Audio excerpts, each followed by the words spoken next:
Zoom or our live streaming on YouTube, as well as plus.freiheit.org. My name is Pia Herzan. I'm the program manager for the Friedrich-Naumann-Stiftung for Freedom.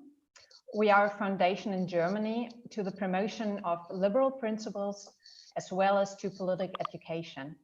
The goal of the foundation is to advance the principles of freedom and dignity for all people in all areas of society, both in Germany, but also abroad. The foundation is active in over 60 countries around the world, seeking to foster both international as well as, especially tonight, transatlantic dialogue through talks, conferences, publications, study tours, and other means. Right now, of course, we are working, as you can see, digitally through digital formats, talks, and our channels. Today, I'm very delighted to welcome you all to a very special seminar, Why Juneteenth Matters. This web talk is a joint event with our dear colleagues and friends of Amerikazentrum Hamburg, the American Center in Hamburg. Thus, I want to extend a big thank you to Laura Langford and her team, who do such a wonderful job there, and for this collaboration for this very significant event tonight. Juneteenth is the oldest Remembrance Day celebrating the liberation from slavery in the United States. Why should it be important to all of us? Why should it be crucial to sometimes also look back in history? Well, I chose James Baldwin because I think he said it best. History is not the past, it's the present. We carry our history with us. We are our history. Well, today we are here to do exactly that. We are looking at historic roots, and we're talking about the current climate, cultural climate, especially in the United States. And by we, I don't mean so much myself, but our two experts who we are so delighted to have with us, Dr. LeVeaux Haley from the University of Houston and John Eligon from the New York Times. So we want you all to participate in this event tonight.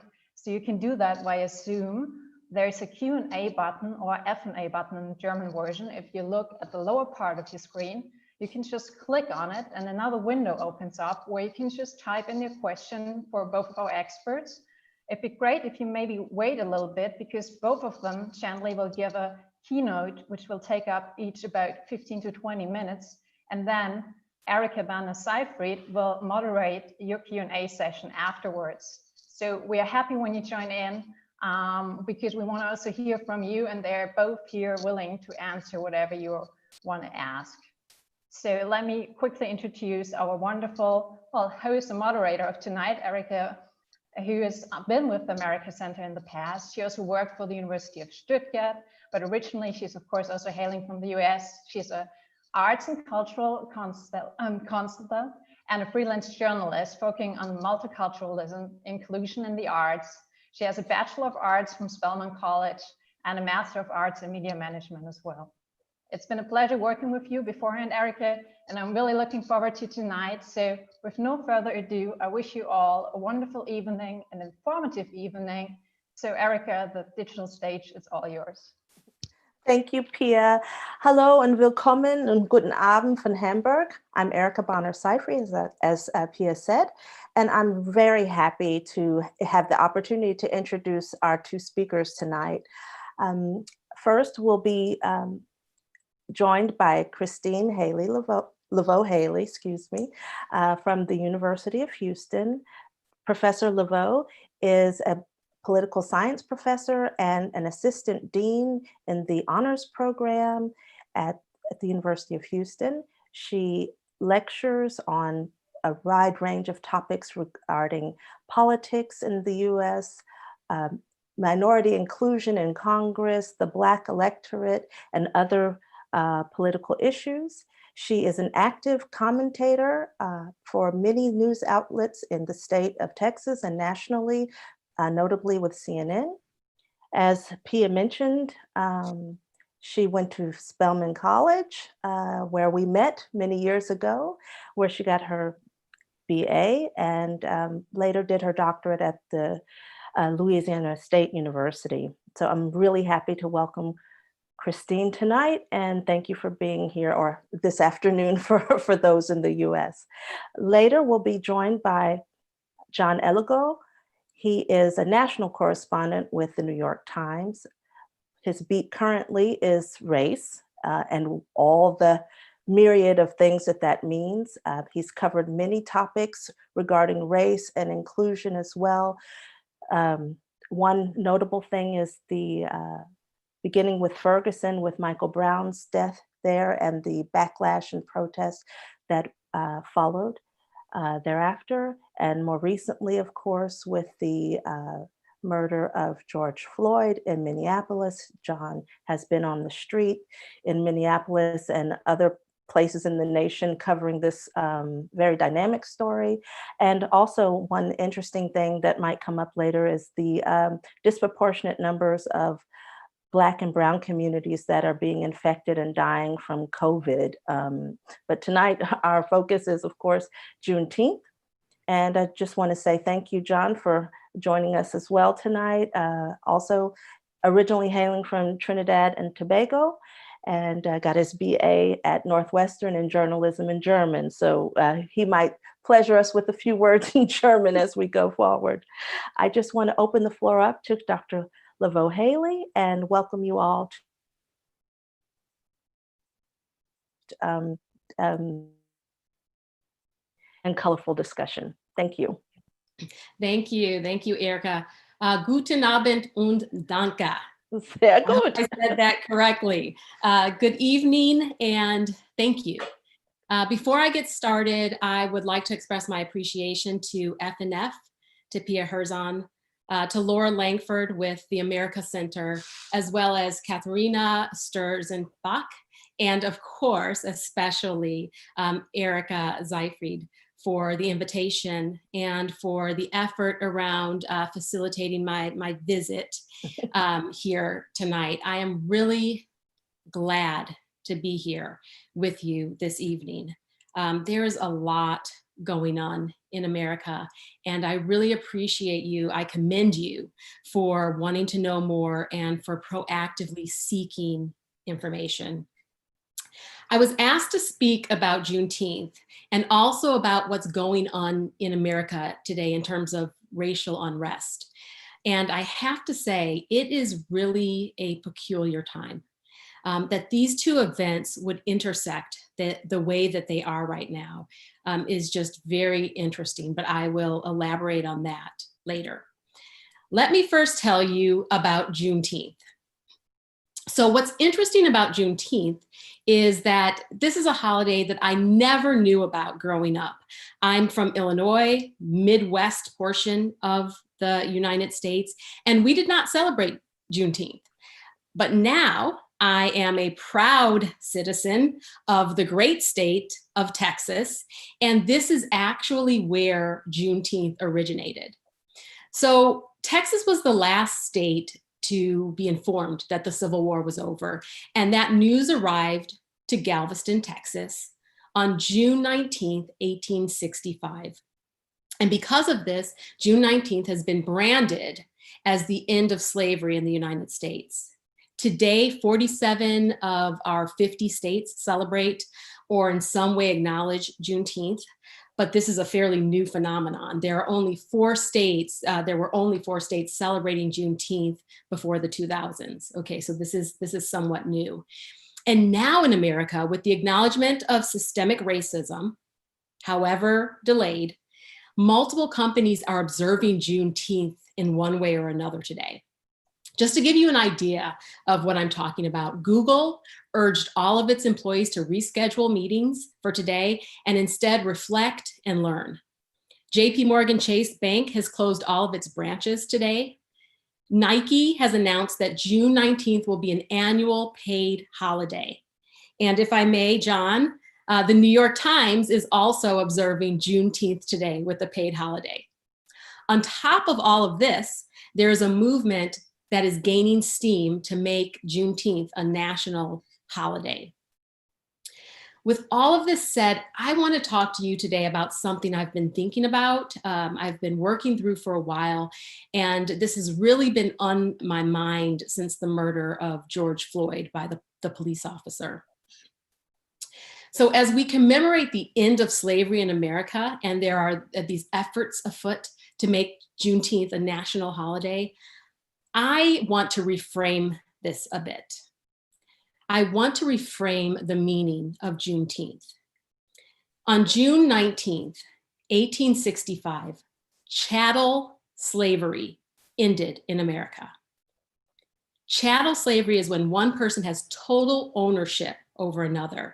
It's owning a human as property that can be bought and sold, that can be given and inherited. If you are chattel, you are the same as a dog, a horse, a cow, a pig. If you are chattel, you are simply a cog in the machine, okay? You have no humanity. And I just want to urge all of you here tonight who care about the United States and who are interested in what's happening in the United States, I urge you to do some digging and learn the details of chattel slavery in America. Read the narrative of Frederick Douglass. Read incidents in the life of a slave girl. And there are other slave narratives. And now you can get online and you can access some of the slave accounts as well. But I really believe that to understand what is going on in America today in terms of race relations, you have to begin with a factual and honest understanding of slavery. Education, accurate education, is the key. Let me tell you about two experiences that I've had recently that really signify the importance of being truthful about history. A semester or so ago, during a lecture on civil rights in my Intro to American Government class, I was talking about the different catalysts to the civil rights movement. And as I was telling the story of Rosa Parks, I explained that some of the information that we were taught when I was coming up was not completely accurate. In speaking about Rosa Parks, I said, for instance, she was a member of the NAACP, so she was an activist in her own right. She did not sit in the white-only section, the suggestion that she was a troublemaker. And she was not old, and she was not tired, as she was often portrayed in the 1970s and 1980s. At this point in class, a white male student starts looking around and kind of questioning the students around him.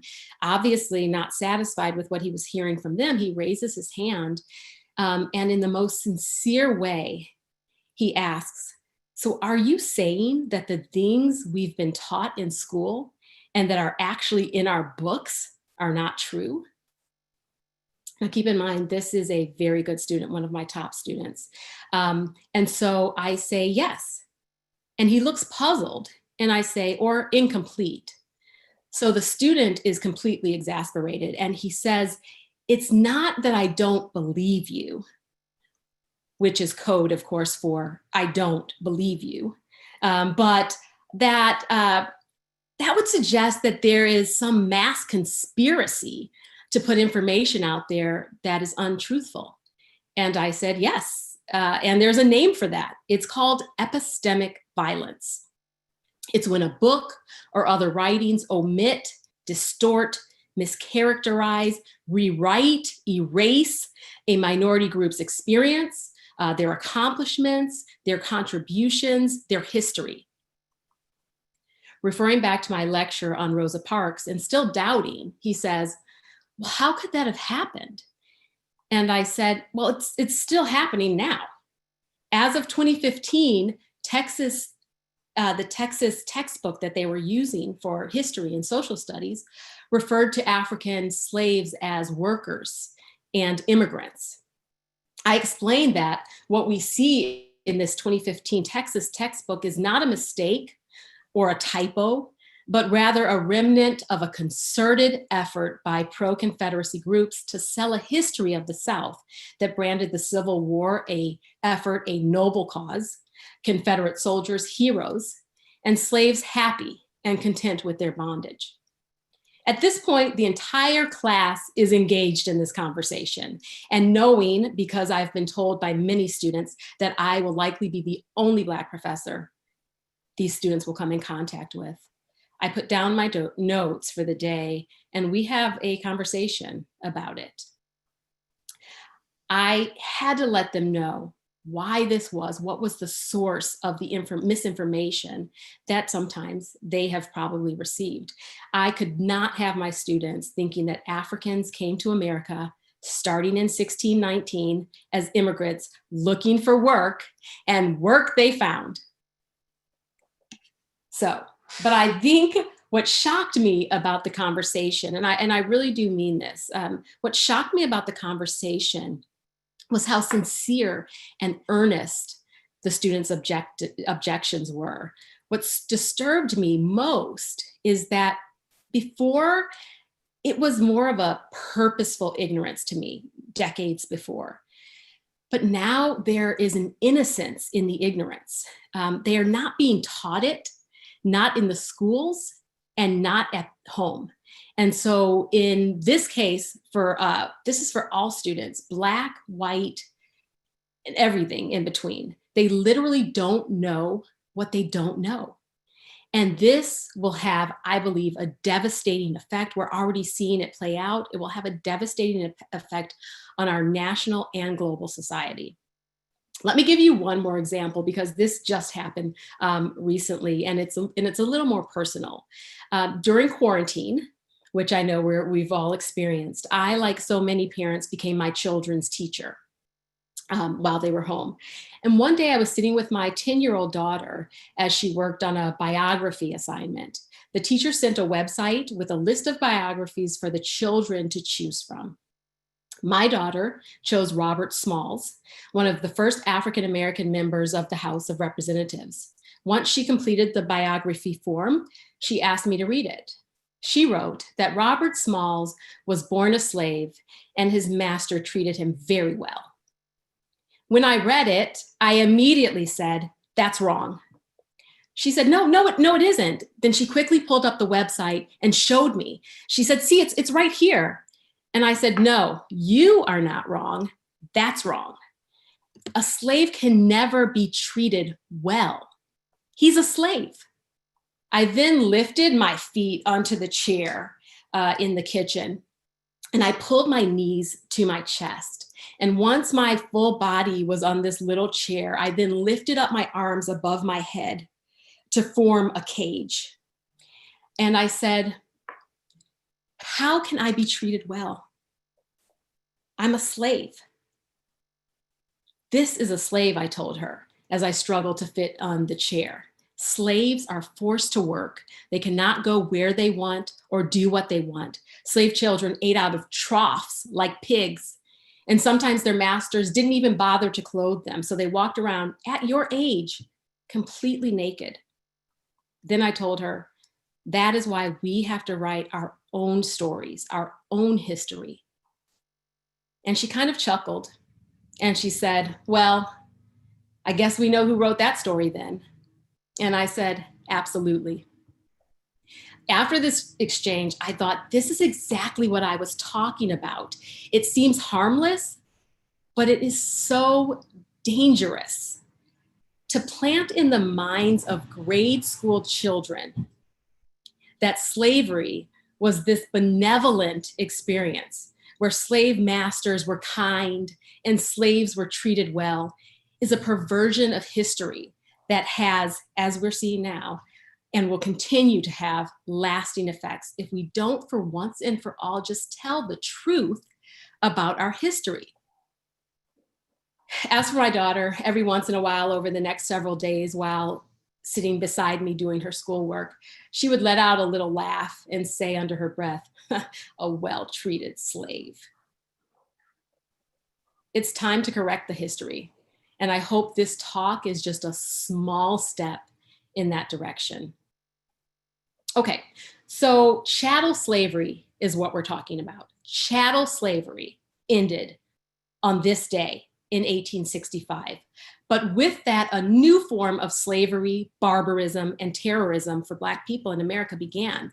And so as we are here together today, I submit to you a reframing of this occasion.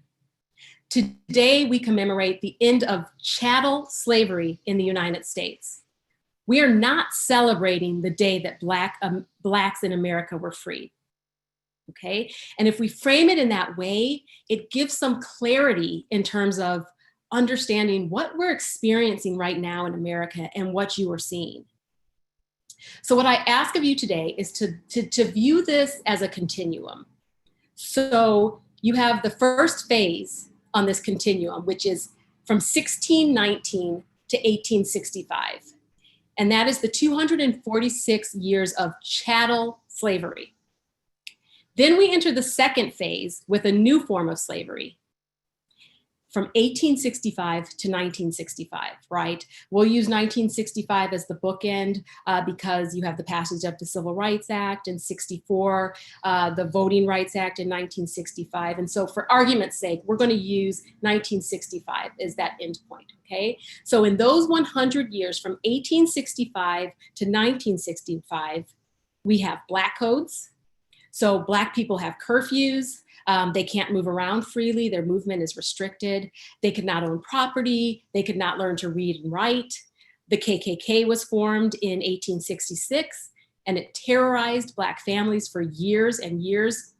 There were vagrancy laws, which mandated that a Black man had to be employed. And listen to the vagrancy laws. So a Black man had to be employed, and he had to be able to prove that he was employed. So if a Black man was seen out and about in town, or maybe a group of Black men had gathered, they could be arrested if they could not prove that they were employed, okay? Now, when they were arrested then, they could only be released if a fine was paid.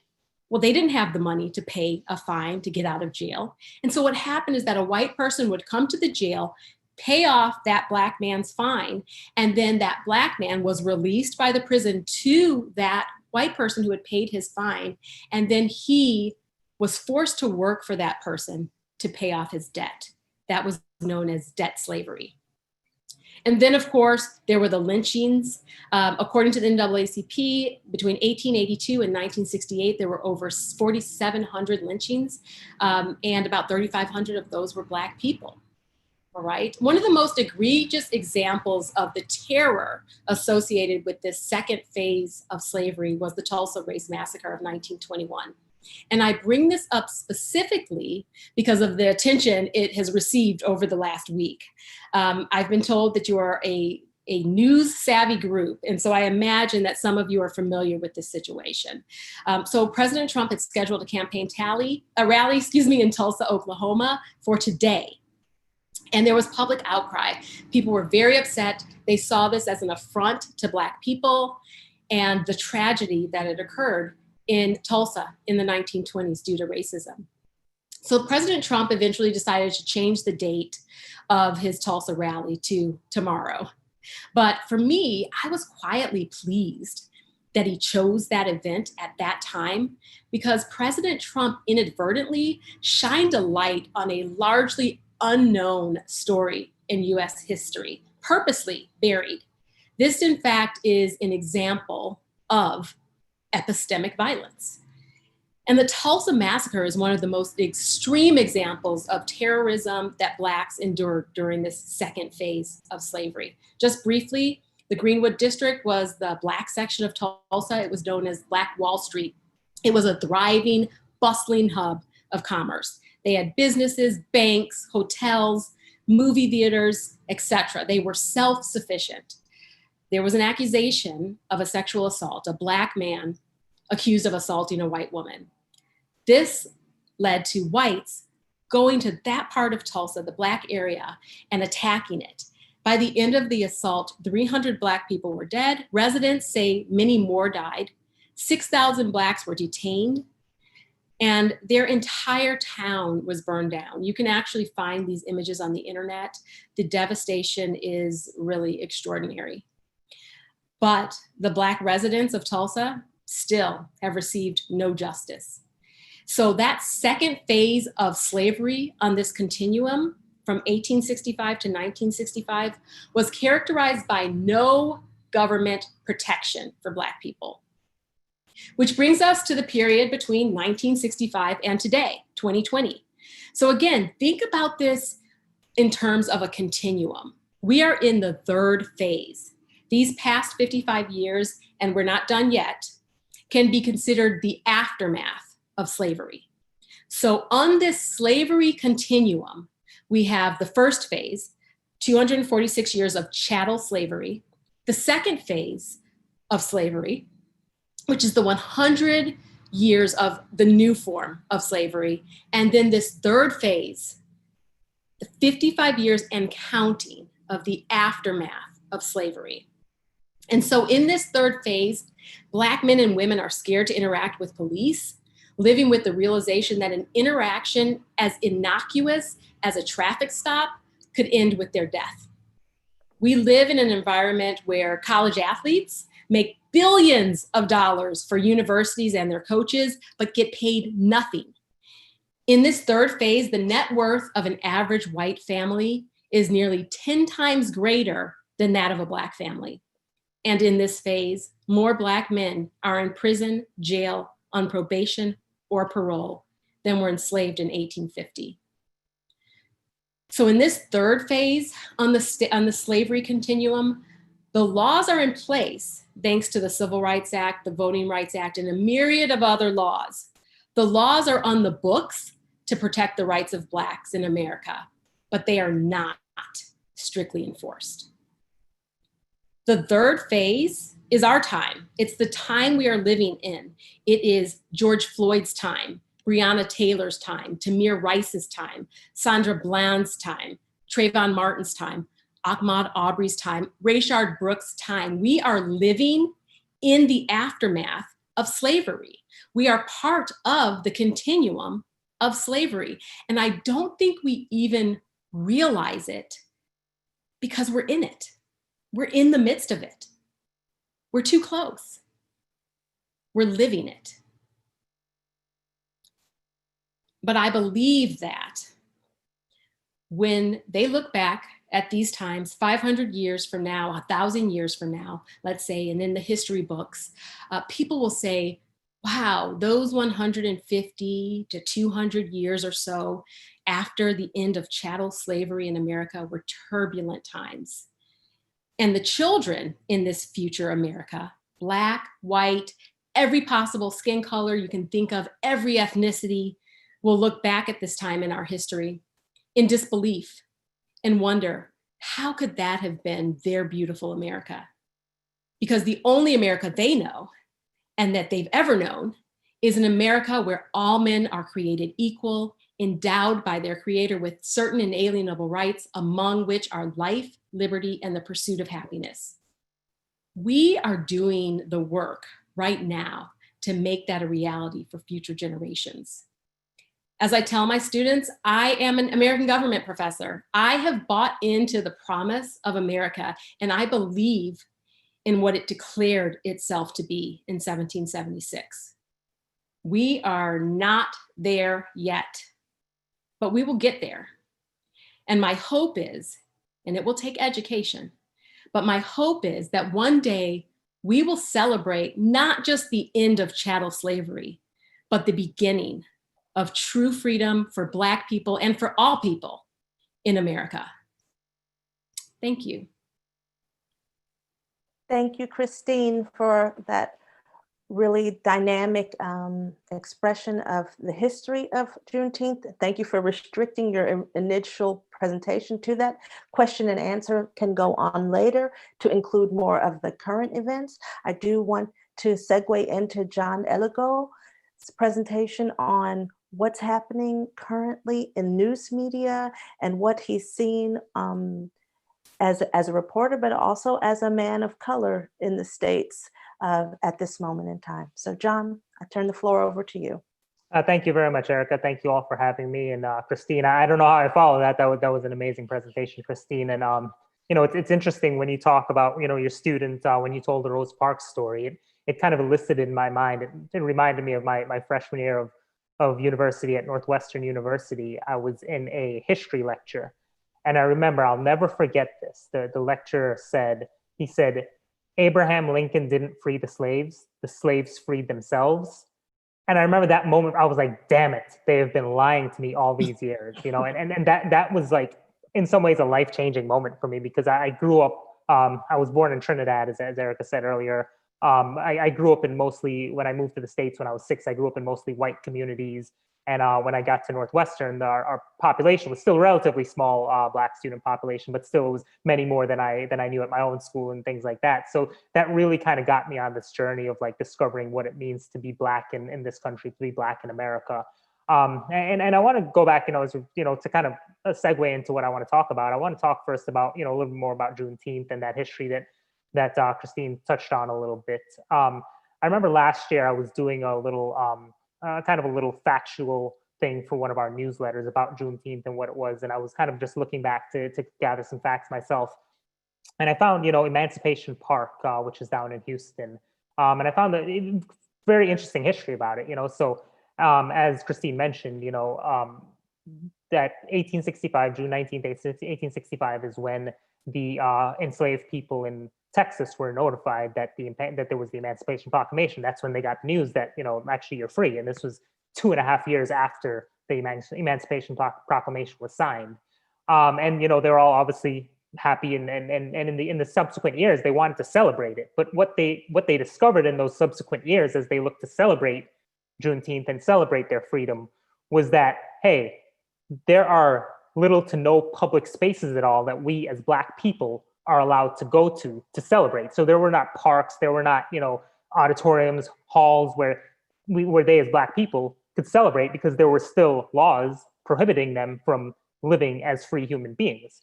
So what they did was, led by a reverend named Jack Yates, they basically were able to pool together $1,000 from various people from the community, from various Black people in the community, and they purchased 10 acres of land. And on those 10 acres of land, they launched a Juneteenth celebration. And now those 10 acres have now become Emancipation Park, which I think, Christine, you can probably attest to this. I've never been down there, but apparently is one of the larger Juneteenth celebrations in the country. And I say that all because, I think what we saw happen there, from the time that those formerly enslaved African Americans in Texas learned of the Emancipation Proclamation to what they eventually did by finding a way to celebrate, that kind of, to me, touches on this ongoing struggle that there is for Black liberation in America. As I think, as Christine so eloquently laid out, the struggle is still going on. The freedom is not fully won, is not fully there. And so I wanted to talk a little bit about that. And I wanted to kind of break it down in 3 parts in terms of the current struggle for liberation. First, there's the messaging and awareness. And I want to say these 3 parts to me all relate to what we saw happen in Texas and Houston in the creation of Emancipation Park. So first, you talk about messaging and awareness. You had in 1865 in Texas, you had these enslaved people who did not have that messaging, did not have the awareness that, hey, the war's over, you're now free. So there's that one piece. The second piece is implementing changes. So there was still the problem of that they did not have legal access to public spaces to celebrate. So they had to find a way. They had to find a way to change that. So they all got together as a community, pooled together that $1,000, and they implemented a change. And then the third part that I want to say is to live free. And so once these formerly enslaved people, once they were able to get that money together, buy 10 acres of land, they were able to celebrate their humanity, to be with each other, their collective oneness, their collective humanity on Juneteenth, on this land, in this park that they created. So these are the 3 areas. Again, messaging, awareness, implement changes, and live free. Those are the 3 areas that I think we see this Black liberation struggle continuing. And so I'll get into each of these a little bit more. So first, when we talk about messaging and awareness, so let's talk about Ferguson. As many of you probably know, back in 2014, in Ferguson, Missouri, which is a suburb of St. Louis, which is a city in the Midwest in America, Michael Brown, an 18-year-old Black boy, was killed by a white police officer in Ferguson, Missouri. And that elicited a huge protest and a huge backlash from the local community in Ferguson. And what we saw immediately people go out into the streets that same day, because as Michael Brown's body was still left in the streets of Ferguson, we saw people out there already gathering, already shouting and shouting for justice and saying, why was this young boy killed? This boy who was walking home at the time. And then from there, the police came out. They had a very aggressive response initially. They brought out dogs. these canine dogs, to kind of push the crowds back.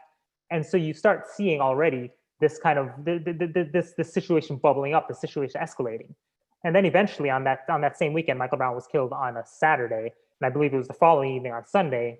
There were protests, and these protests got large, and eventually there were people who basically vandalized a gas station that was right up the street from where Michael Brown was killed. They set it on fire. Some people ran in there.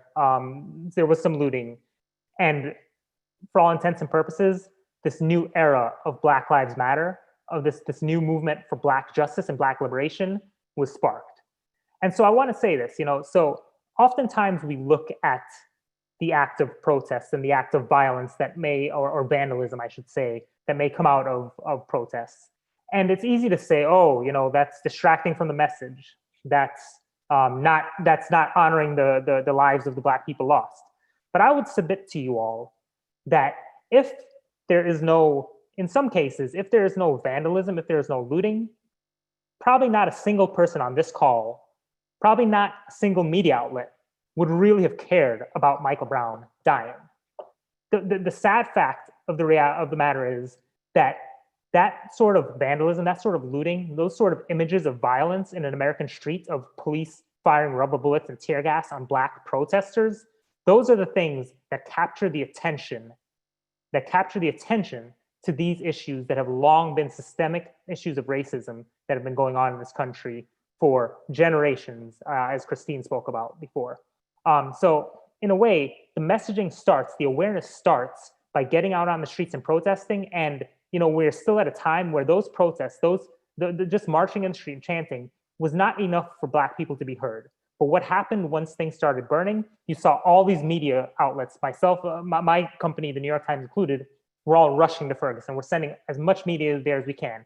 And as we initially cover a lot of this unrest, this fiery unrest that's going on, we eventually talk to people. You spend enough time there. You talk to residents. You talk to different people of the community. You talk to pastors. You talk to teachers. You talk to young people. You talk to old people. And you start unpeeling back those layers and finding out what you're truly there for. You're not truly there to write about, oh, look at these people out there looting and vandalizing things. What you're there, you're there to write about, and you find out that the true source of the anger, of the frustration, are these years, these generation upon generation of injustices, of racially motivated injustices committed against Black people. In the context of Ferguson, it was exactly what happened to Michael Brown. We found that there is a history of police officers in that area, in that part of St. Louis, of the St. Louis area, where they were constantly harassing, ticketing, and basically being punitive against Black people for very petty things, if nothing at all. If merely for the fact that this is a Black person walking and they look suspicious.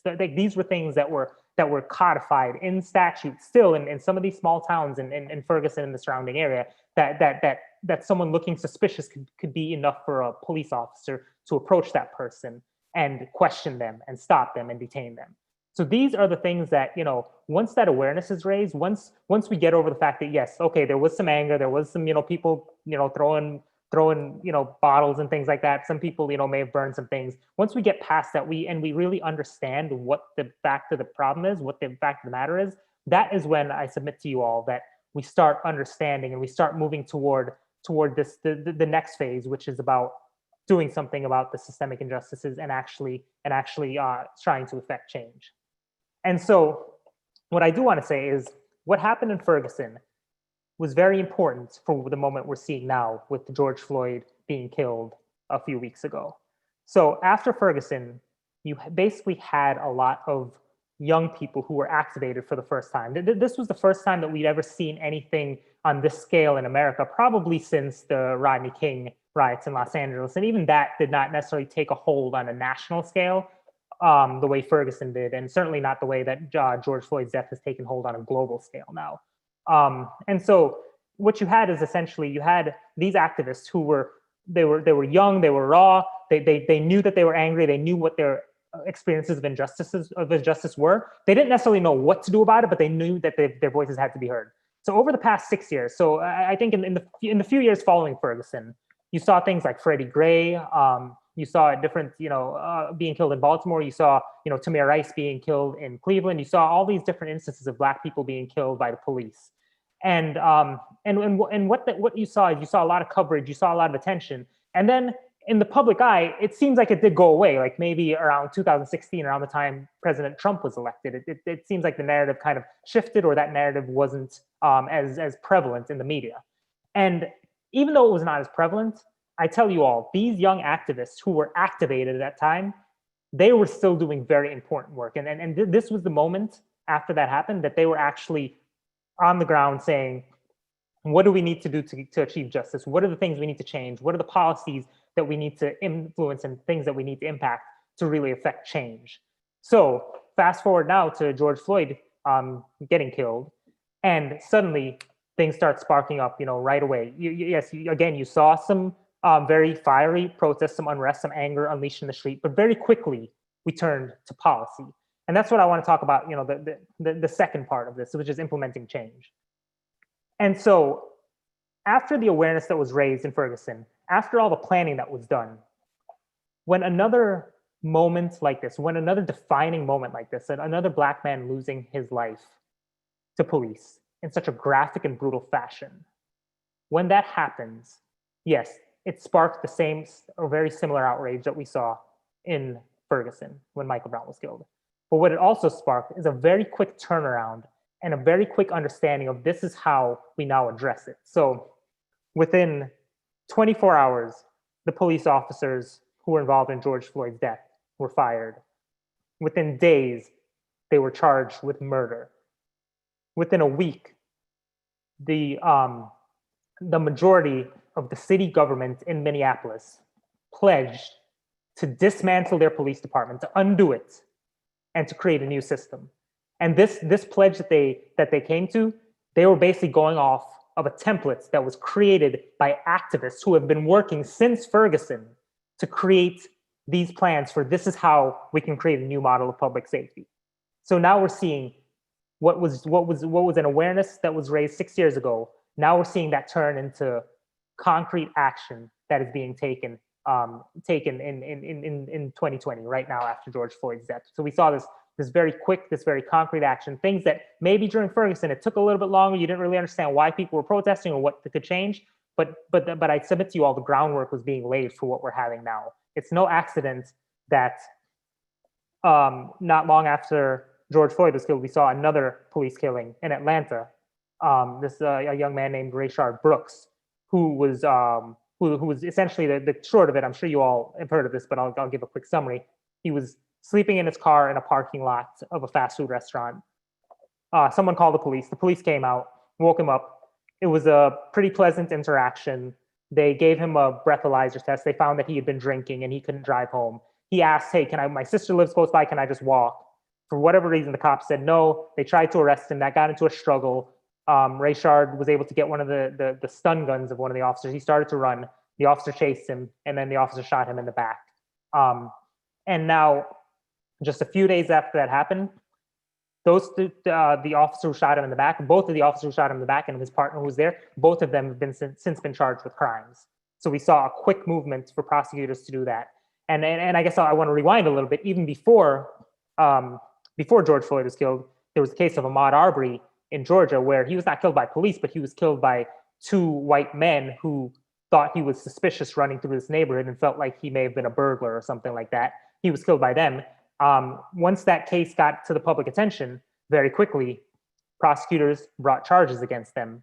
And so all this is to say, what we're seeing now, we're seeing a much quicker awareness from the justice system to acknowledge that, hey, we need to look seriously and we need to hold accountable law enforcement. We need to hold accountable those people who take Black lives for seemingly trivial reasons, for reasons that are completely unjust, that at least on their face seem unjust. Whereas in the past, there was, even 6 years ago, around the time Michael Brown was killed, and in the years that followed, I would say even 2 years ago, you'd have police killings would happen, and the automatic instinct of prosecutors was to, well, what's the whole story?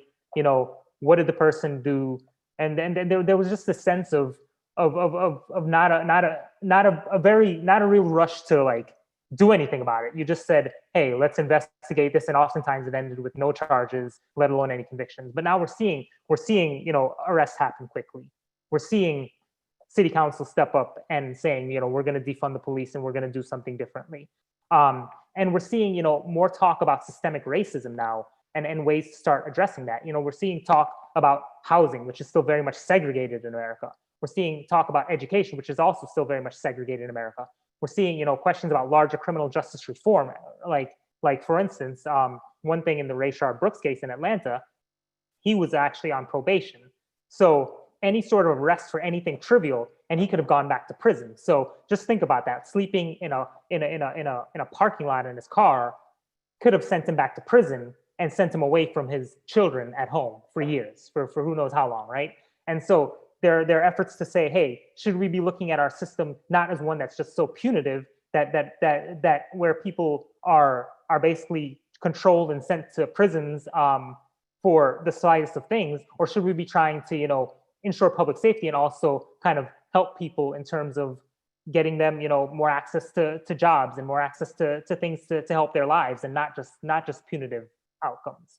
We're also seeing questions about economic reform. And within those questions of economic reform, there are critiques of capitalism, right? And I don't want to get too in the weeds about those critiques of capitalism, but I think the essence of what we're seeing is this idea that the power, the wealth, still resides overwhelmingly in America with white people. The wealth and Black wealth is so small and so minute; it's nearly invisible in America.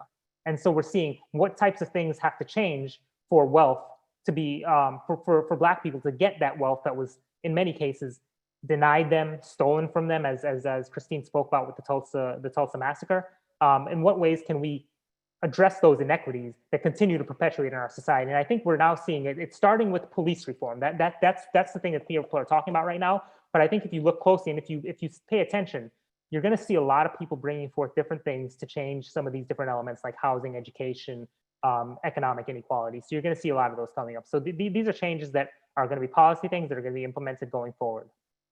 And now just the last part, live free. And I say that this last section, live free, I mean, it is in some ways still a very idealistic thing. It's something that I think is not really, at this point, we're certainly not there yet, where we can talk about where we can talk about living free. But I just want to imagine what that feels like for a second, because I think it's important that for all that we've been beaten down for so many years, all the struggles that we face, even as whether you're a Black person who was blessed enough like myself to be educated, to receive a good education and then to get a good job, or whether you're a Black person who was born into poverty and you're in a school system that didn't educate you properly, and you're in a community where you were completely over policed. Whatever our experiences, I think as Black people, it's always important for us to imagine what should the world look like for us. So I want you all to indulge me for a second and think about what would a world look like where you can call someone when you're having a mental health crisis, where you feel like, hey, I'm down, and the person comes and you're not afraid that they're going to kill you.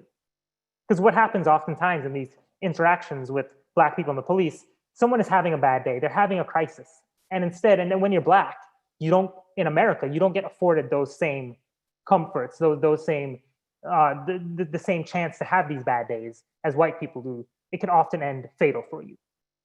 Can we imagine a world where you can walk around in a community and regardless of your skin color, you're not going to be bothered by anyone. You're not going to be, stopped. There have been multiple times where I have been out reporting and the cops have been called on me as a suspicious person. When I moved to the Midwest, I'm now based in Kansas City, Missouri in the Midwest. That happened within the first year, at least 2 times that I can remember within my first, less than a year of this job. There were times when I was out doing my job and someone called the police on me to report a suspicious person. I was literally out with a pen and a pad in my hand, interviewing people. So what would that world look like where I don't have to worry about that?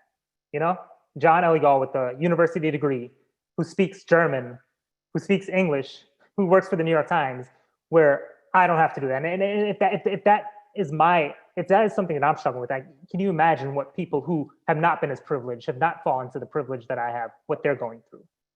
Can we imagine a world where you can go to a job and your supervisor is someone who not only looks like you, they understand your experiences. They can acknowledge and embrace your contributions to the company. That where you don't feel like, hey, you're on the outside looking in, where you don't look and see the executives over there standing and talking with, other white people, and you feel like you're on the outside, you feel like you have nothing to contribute. Can we envision that world? Can we envision a world where you're not going to get suspended from school because of what your hair looks like? Or where kids are not just going to like suddenly touch your hair because it's different than theirs and they feel that that's okay?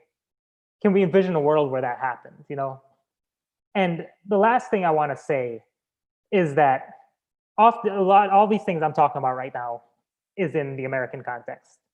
But I studied abroad in Germany, for a year. I was in München for a year in university. 2 years ago, I spent 2 months in Germany, spent a lot of time with the Afro-Deutsche community. And so I've seen what some of the challenges are in German society. I've talked to Afro-German people about that. And so while a lot of what I am talking about is in the American context, I challenge you all as Germans to think about what you all are going through there. Think about, even though you may not have had chattel slavery on your soil, what benefits did you all get from the transatlantic slave trade? Because there were benefits. What benefits did you all get from colonialism, from the colonial horrors that were committed by Germans against the Nama and the Herero people? Think about those things. Think about how anti-Black racism perpetuates on your soil. Talk to some of the Black German people, the Black German youth who I spoke to there, about how the same problem I mentioned about getting your hair touched in America, when they go to school, is the same thing that, when we go to school here, is the same thing that they were talking about there, that students were touching their hair and thought it was okay, it was appropriate. So this is a global problem. Black people in many ways are not living free, not just in America, but everywhere.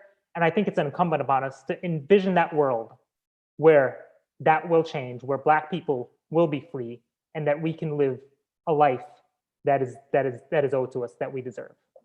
So sorry for rambling on, but thank you very much.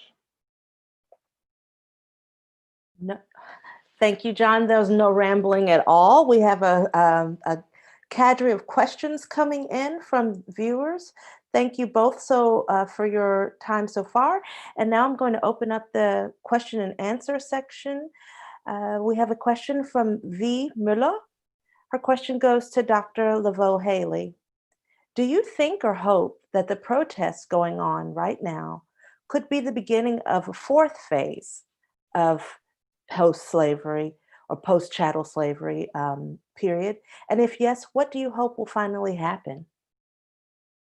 So I do think that this is the possibly the beginning. With any of this, it's going to take years to really see whether we're in a full new phase, right? And so that's why I said the work is being done. John talked about some of this. We are seeing a different response this time than we ever have before. I mentioned the businesses, for instance, definitely the police, how we're responding to the police brutality and abuse and murder.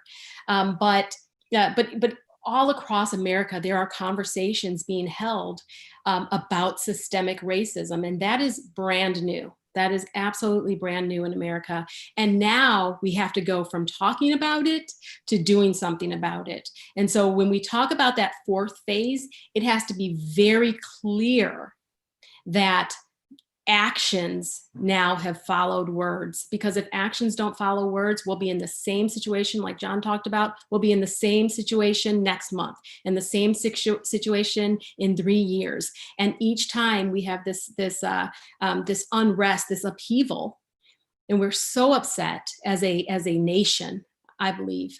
And then things go back to normal, and we just can't allow that to happen. But because I know we're still working on this, I can't say that we are truly entering the fourth phase. That is a good sign, a hint of what's to come. Thank you. I have another question from an anonymous attendee, and I'll address John with this question because I actually have been watching some videos where John talked about the fact that he said after Michael Brown's murder in Ferguson, that gas station unfortunately had to burn to get attention to come to the issue. There's a question here. How do you explain that the fact that the aftermath of police violence against Black people often shows looting and vandalism in Black communities? And how do you explain that? Yeah, First well, John and then Christine. Yeah, I'll say a couple things. I think everyone has evolved since Ferguson, the media included. And very lazily, what we did back then as media, I have to say, is we just said, when we would talk about a protest, write about a protest, we'd include the vandalism. It's like, oh, protests devolved into vandalism. The truth of the matter is that you could be there all day, because I was there in Ferguson. You're standing there all day, and there's protests going on. And there are people who come out who sometimes they're Black, sometimes they're not, who are arguably, upset about what's going on, but they're not necessarily there to protest. Like, they may be looking for an in. And we have to distinguish between what is the protest and what is the vandalism that's going on, and the proportionality of it, right? It is the protest is probably, like, protest without vandalism and those types of things is probably 99.8% of what you're seeing. But of what happens, but what you're seeing is, you're seeing 90% of what you're seeing in images on TV and reading in our media outlets is some of those acts of vandalism, So I'd say we have to be more discerning than. I think we have been more discerning this time around than we were 6 years ago. For instance, there have been, I know our news outlet, the New York Times, we've done articles, and others have done it too.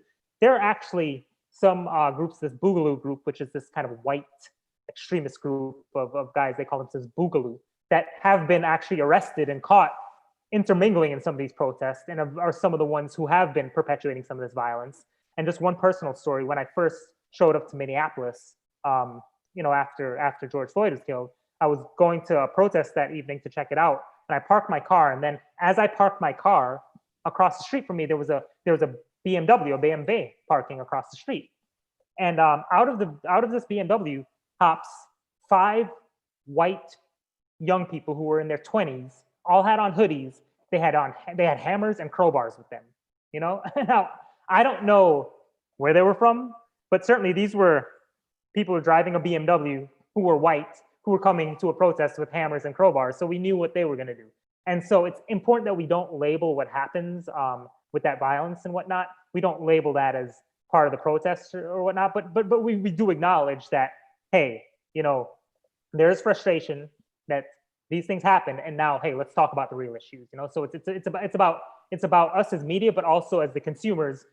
If you want to hear that message, what message you can hear. If you want to only talk about the small amount of looting or fires that happen, then it seems like you're trying to avoid the larger issue. Okay.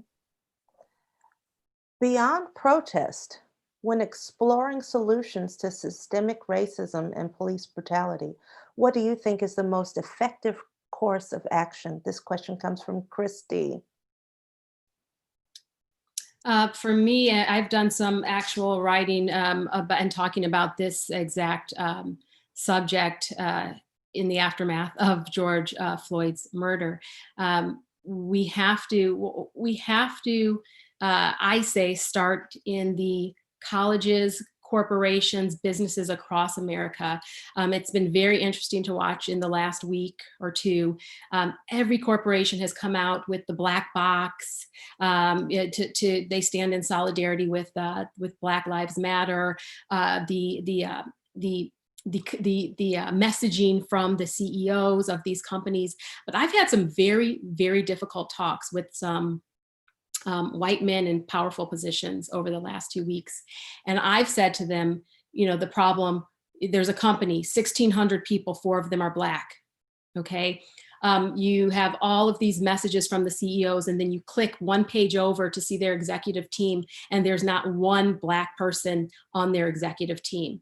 And I've been told, because I do have some friends who are in these positions, I've been told it's just so hard. It's so hard. And I said, why? Why is it so hard? I cannot understand why it's so hard to just hire, just to be deliberate in your hiring, okay? To make sure that you have a more diverse, whatever it is, a pool of employees or whatever you're dealing with, executive team. Why? Why can't that be a reality in the United States? Once we begin to see that at high levels, I think then we're starting to see some change, because we live in a capitalist democracy. Money is king. And so we cannot continue to be pushed out of that entire economic framework in our country and think that we're ever going to ever see freedom, equality, except what we're fighting for right now. It will not happen until we actually see people in high positions taking the lead and getting some qualified Black candidates in these positions. And the only one thing I'd add to that is you're completely right, Christine, money is king. And that means, we're going to need to see white people giving up something. Like white people have to make sacrifices in this time because, or not, I wouldn't even say sacrifice, but they need to give something up, because a lot of that wealth that was accumulated on the backs of Black people that Black people did never had access to, there's no catching up. There's no narrowing that unless there's a clear and intentional sort of measures made to address that gap, to address those wealth gaps and those money gaps. Okay.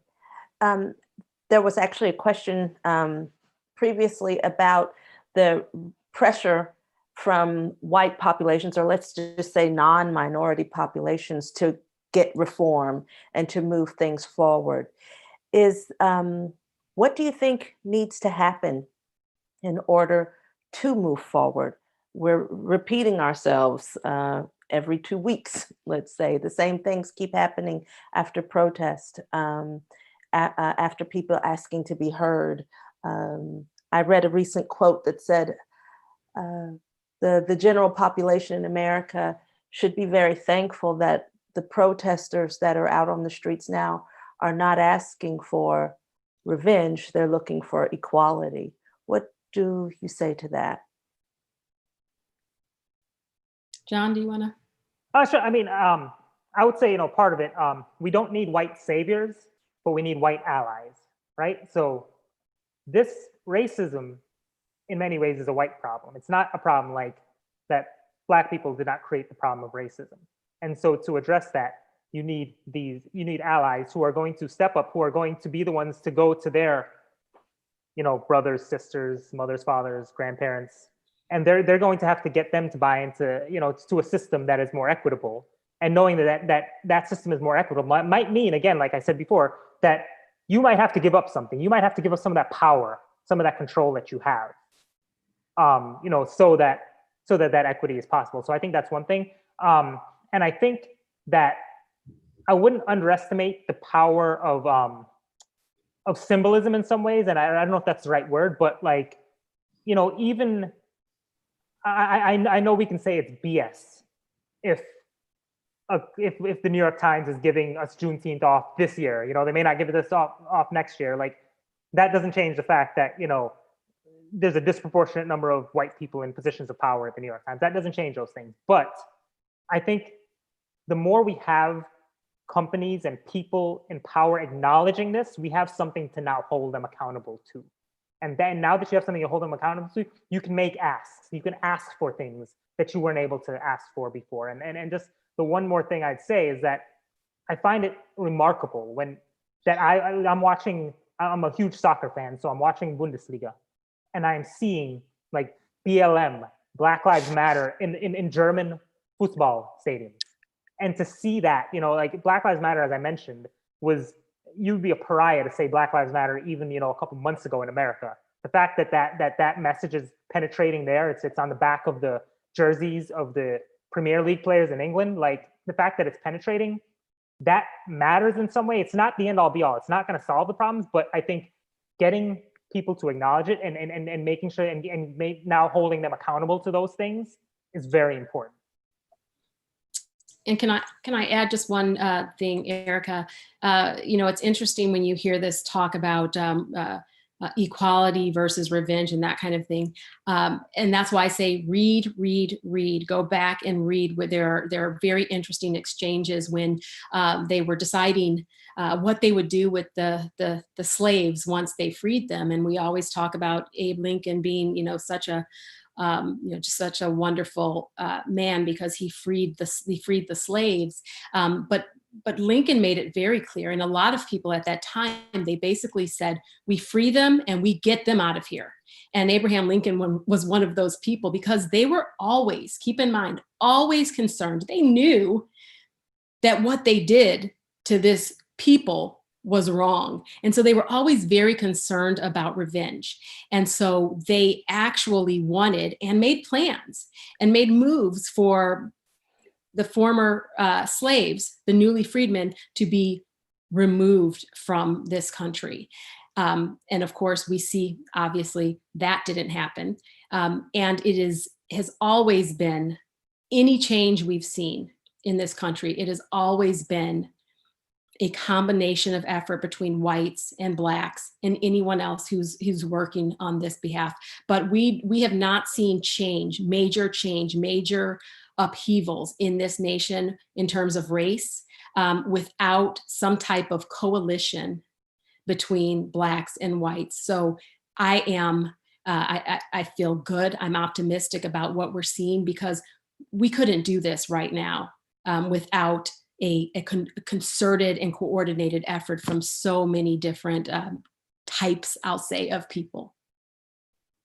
Okay, I have a question from, I have time for about 2 more questions. We have about 9 more minutes. I hope we can get 2 more questions in. One question comes, I'll just ask it openly. Is South Africa a success story for the dealing with racial dilemmas? And if not, then what needs to be done differently in the US? That question comes from Dietmar Weber. Christine, You understand the question?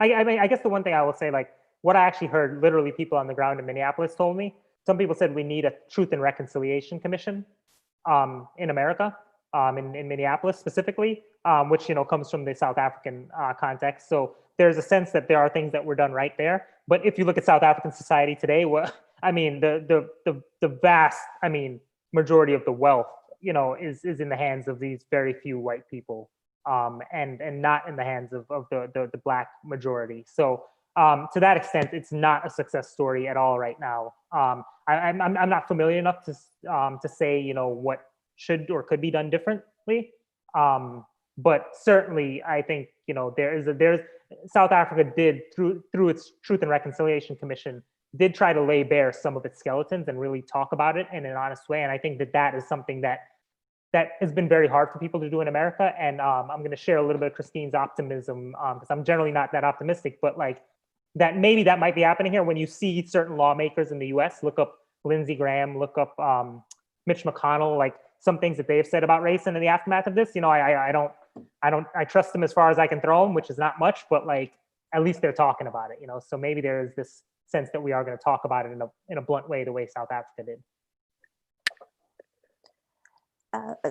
Taking a step back a little bit about symbolism, a question comes about Colin Kaepernick and taking the knee. He was seen as a pariah and took the fall for many people after having done that, lost his career in football anyway.